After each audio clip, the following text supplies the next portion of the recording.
Good morning sa lahat ng aking mga viewers, mga kaibigan, mga kamag-anak na nakapanood ng video. Ngayon ay araw ng Sabado, alas 7:30 ng umaga. Pero po yan, naghahanda ko ng aking mga gamit at nakarugin na para maligo. Mamaya po ay naalis ako ang aking video ngayon ay pupunta na ako dyan sa mga guys nakatulog ako ng maayos sa gabi kaya sobrang pagod pala yun ang biyahe agad ang aking kapatid dyan handa kong nangyari ko yung na lagi kong tubig na mamaya kong di ito yung CR na natulogan kong Rolex sa may at ito yung labas ng CR, labas ng CR. Ito yung daanan papasok at palabas. Ngayon ay nandito sa CR, nakahandang maligo ngayon maya konti. Napasok ako sa kwarto at kunin ko yung mga gamit. Ayan, tuwalya, yung sabon,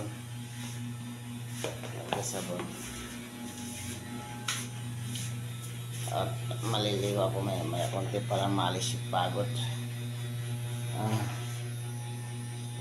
Nakapagod talaga mga guys ang aking mga ginagawa dahil hapon galing ako bahay, punta ng school, tapos mayroon pa akong dinaanan na customer ko sa Carmen. Pagod dumiretso dito kaya pagsak talaga yung katawan ko. Nakapagod mga guys. At sana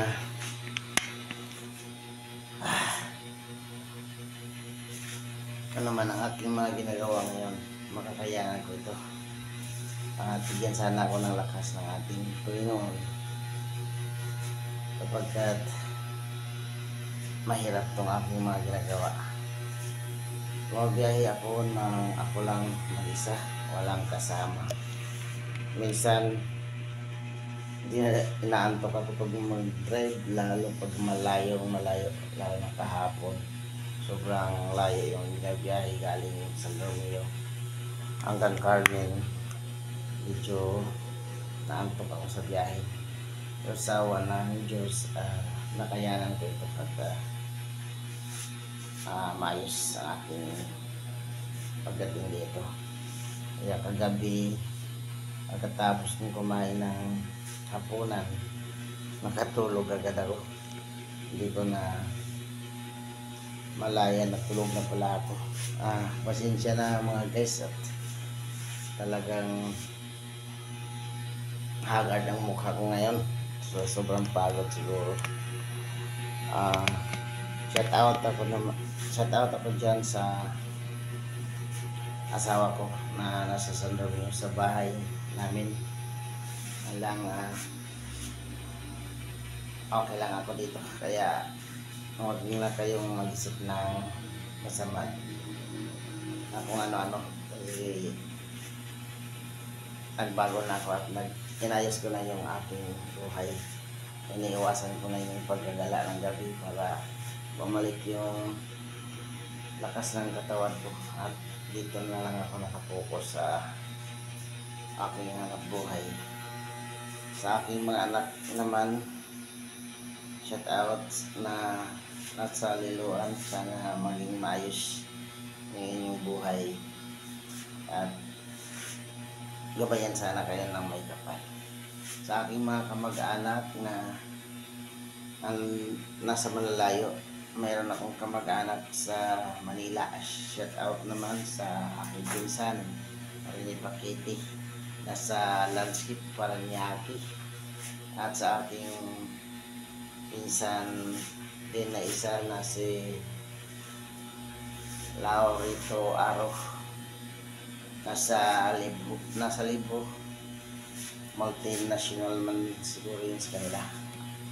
At ganun din sa aking mga kapatid na nasa malalayong lugar, nasa Zamboanga, nasa Patagan, Lanao del Norte,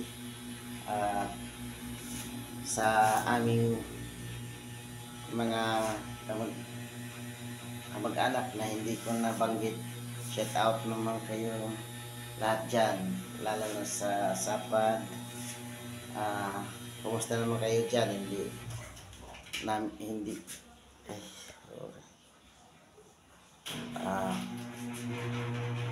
sorry, biglang nawala yung ilaw kaya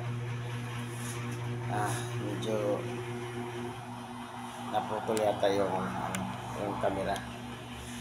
Shout out naman kayo dyan at sana maalala ninyo ako at i-follow ninyo ang aking YouTube channel, Joel Aro Vlog.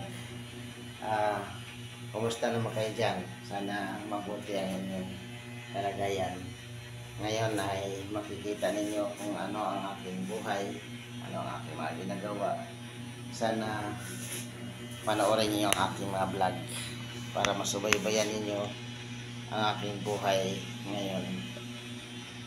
Mga guys, thank you so much sa lahat ng pag-like at pagsuporta ninyo sa aking mga video.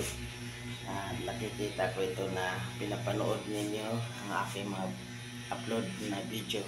Thank you so much. Sana masiyahan kayo sa aking mga video at sa pamamagitan nito ay matutulungan ninyo ako. Thank you so much. Sana i-subscribe, i-follow, i-like ninyo ang aking video channel, Joel Aro Vlog. Thank you so much. Sana ang Diyos ay mag-auban sa ato kanunay. Bye. Have a nice day.